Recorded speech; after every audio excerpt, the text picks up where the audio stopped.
I can't believe it. I'm so excited.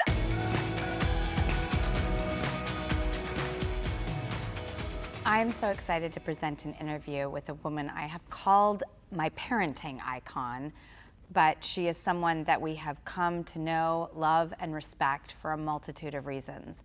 Gayle King is the real deal, and I feel so lucky to not only speak to her, but soon we will have sibling shows. And with that, I ask her wisdom, guidance, and advice about work, love, and life. Drew, this is big what you're doing. This is big. This is big.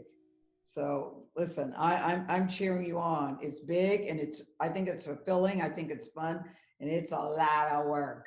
It's a lot of work. But you're up for it. You're up for it.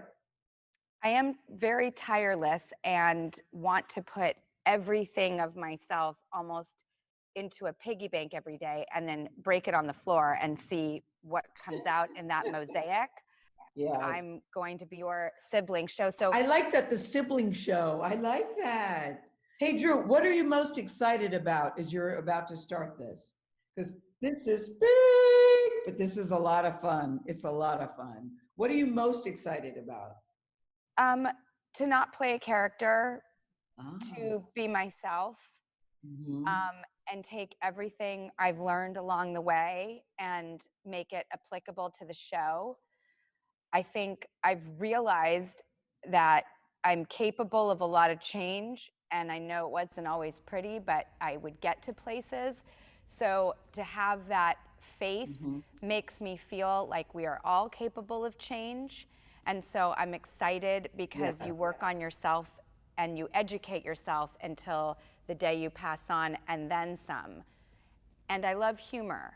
So I want to try and put all of that in the piggy bank, and I am a pop culture daily news obsessed with the world around me.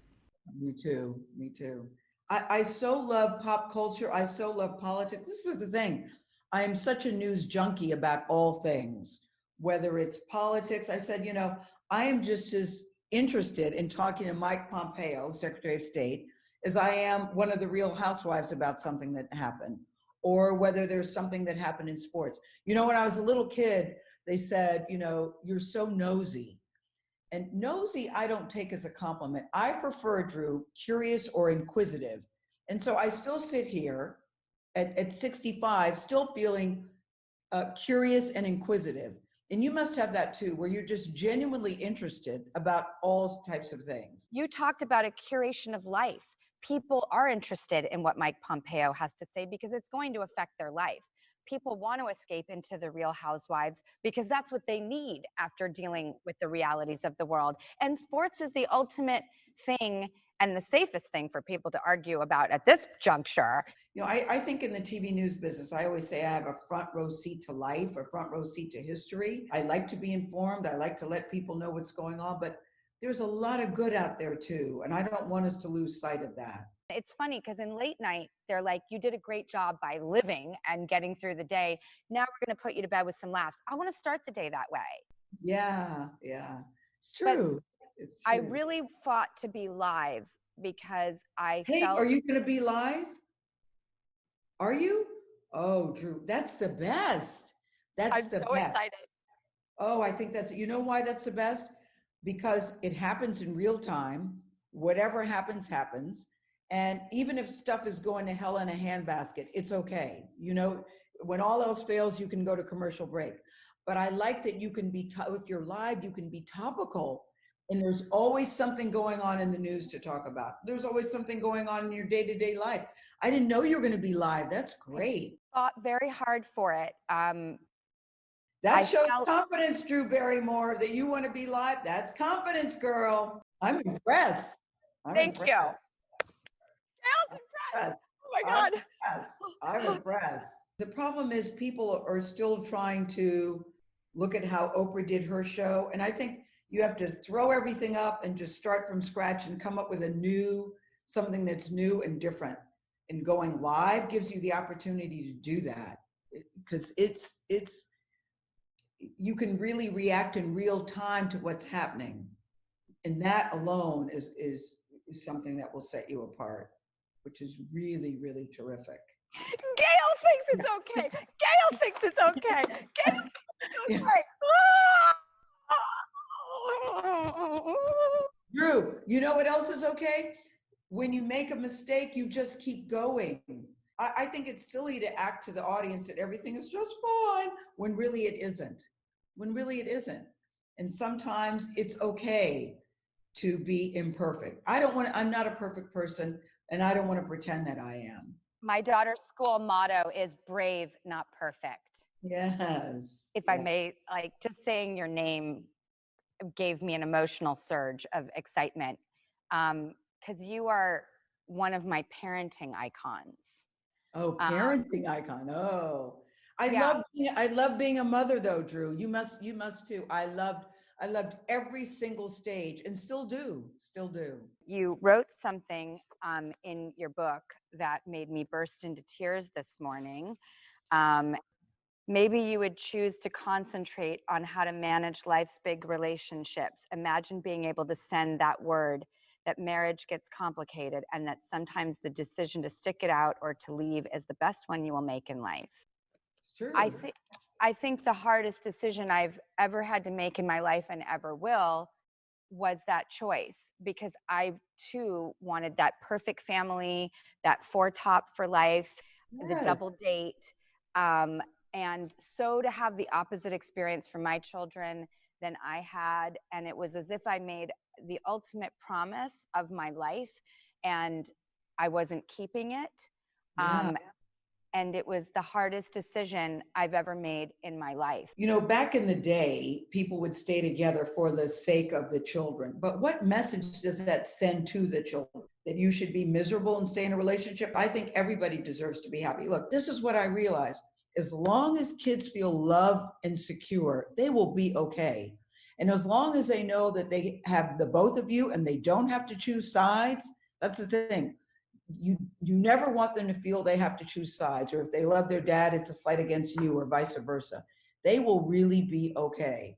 So it took a minute to get there. I'll admit it took a minute to get there. It didn't happen overnight. You also chose to stay in the same city.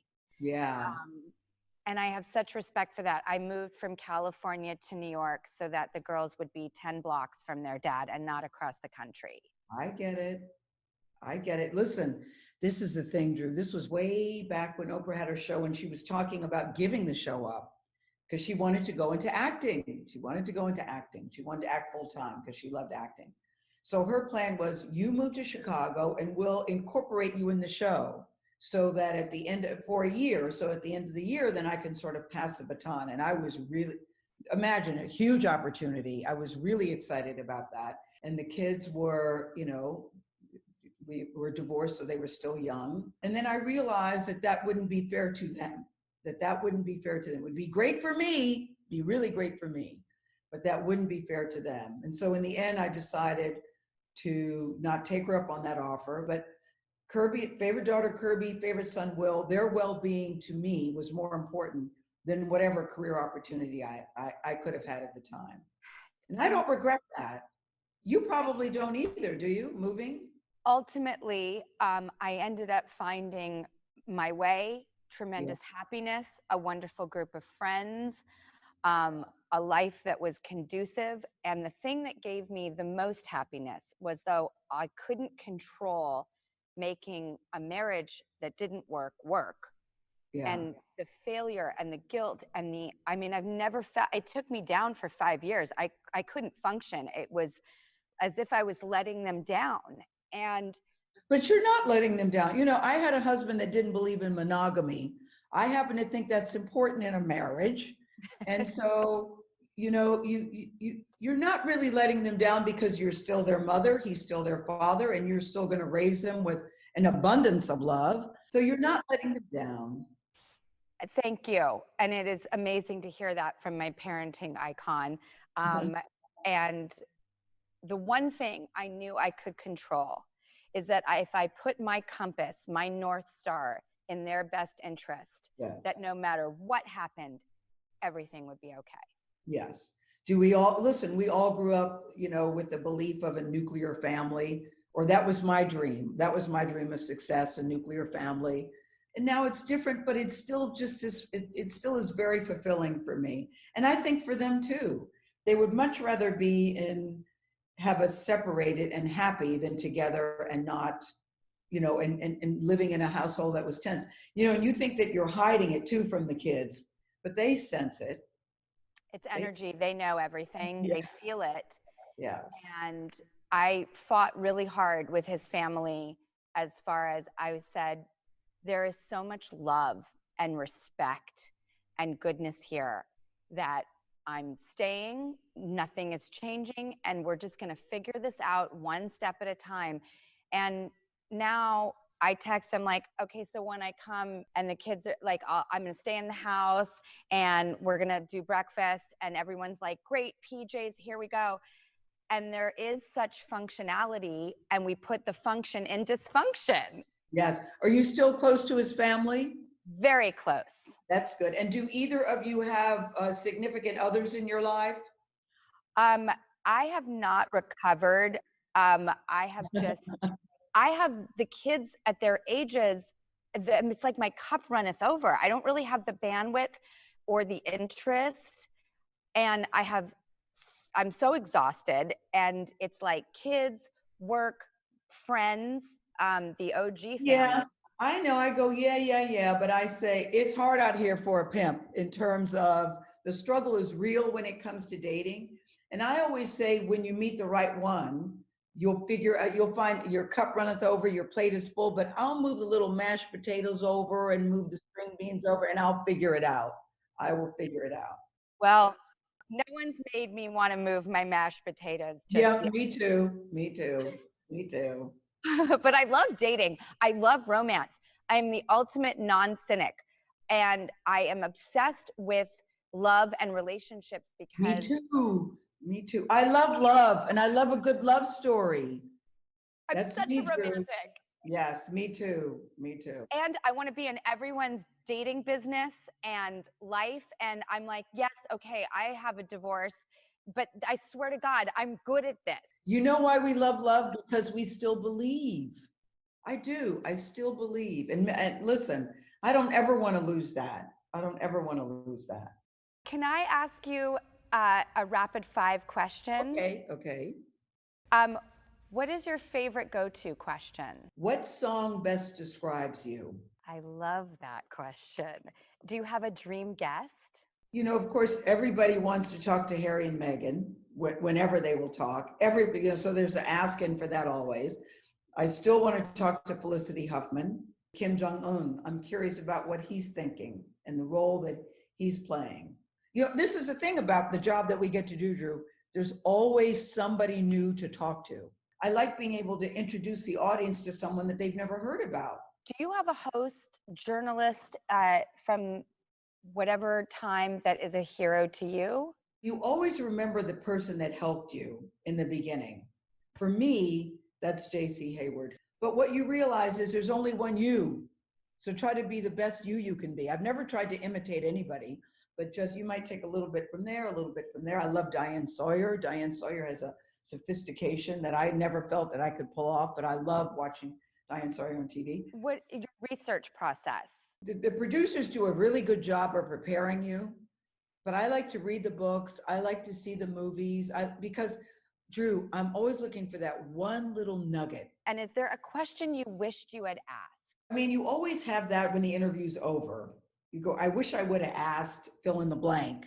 Well, I think you gave people an incredible opportunity with this book because I think we race through life being very hard on ourselves to improve and go forward, and we don't often take the time to look back. It's nice to sometimes take a look back and think about what you've been through and what you've accomplished.